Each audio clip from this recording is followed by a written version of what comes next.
وہاں حسین کا اصغر مارا نہ جاتا۔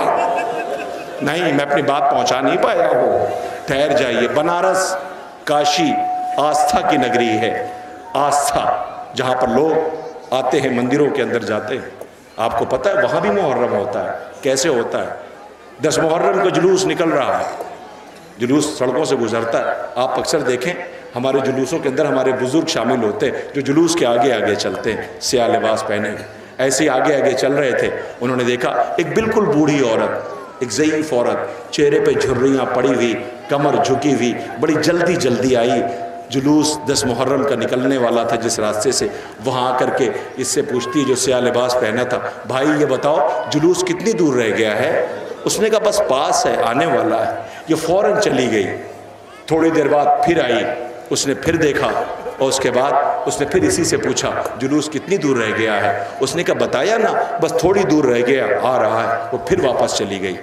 تھوڑی دیر بعد پھر وہ آئی، اس نے پھر اسی سے پوچھا یہ بتاؤ تم تو کہتے ہو جلوس آ گیا، ابھی کتنی دیر رہ گئی ہے؟ اس نے کہا اماں بس قریب ہے آنے والا۔ یہ آنے والی عورت ہندو تھی، یہ آنے والی عورت ہندو تھی۔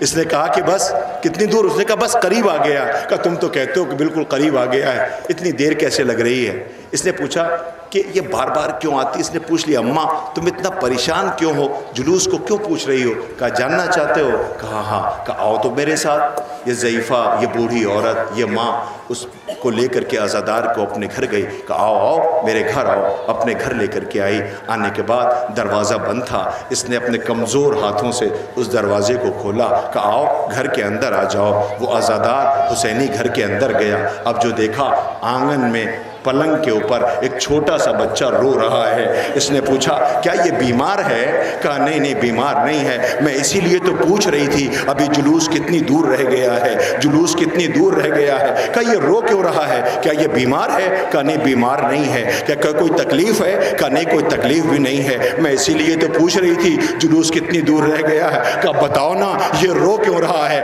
آواز دیا کہ جب سے سنا ہے کہ کربلا میں بابا حسین کا 6 ماہ کا بچہ پیاسا مارا گیا، ہم اپنے گھر کے بچوں کو جب تک محرم کا جلوس گزر نہیں جاتا ہے، اس کا جھولا نکل نہیں جاتا ہے، ہم اپنے گھر کے بچوں کو پانی نہیں پلاتے ہیں۔ لاؤ بے شیر کا گہوارہ، اے جان رباب تیری شہادت کو دنیا سلام کر رہی ہے، تیرے غریب بابا نے پانی مانگا تھا۔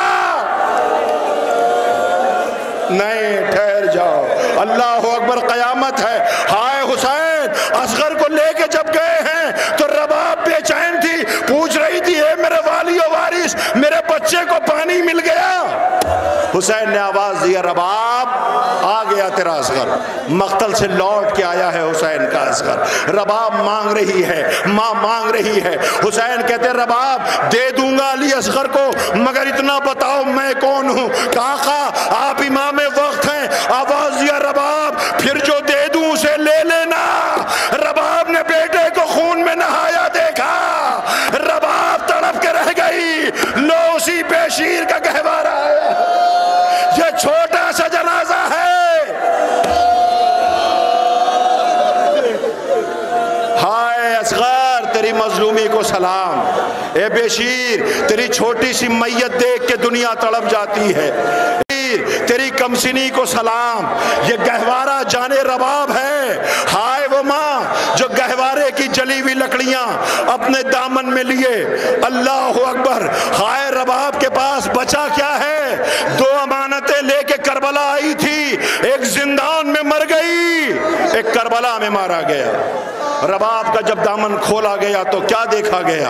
رباب نے جب موت کی آخری ہچکی لی، اب جو دامن کھولا گیا تو کیا دیکھا گیا؟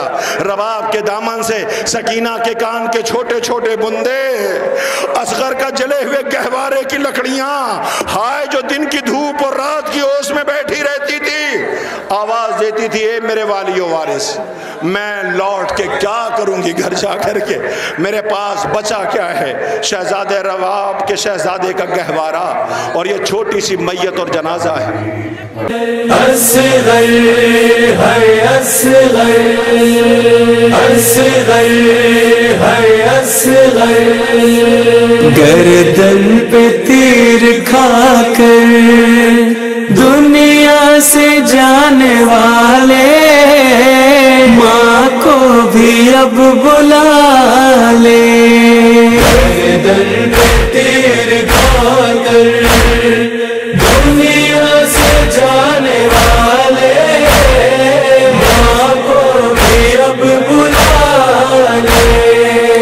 مجھ سے بچھڑ کے اصغر ماں کیسے دل سنبھالے، ماں کو بھی اب بلا لے، در پہ تیر کھا کر دنیا سے جانے والے، ماں کو بھی اب بلا لے، جب سے گئے ہو بیٹا ماں دھوپ میں ہے بیٹھی، تم بھی تو دھوپ میں ہو یہ بات میں نہ بھولی، اے قبر میں پدر کے سینے پہ سونے والے، ماں کو بھی اب بلا لے، در پہ تیر کھا کر دنیا سے جانے والے، ماں کو بھی اب بلا لے، اور تم یاد آ رہے ہو دل رو رہا ہے میرا، مجھ کو وہیں بلا لو اب تم جہاں ہو بیٹا، سینے تجھے لگا کے حال دل سنا لے، ماں کو بھی اب بلا لے۔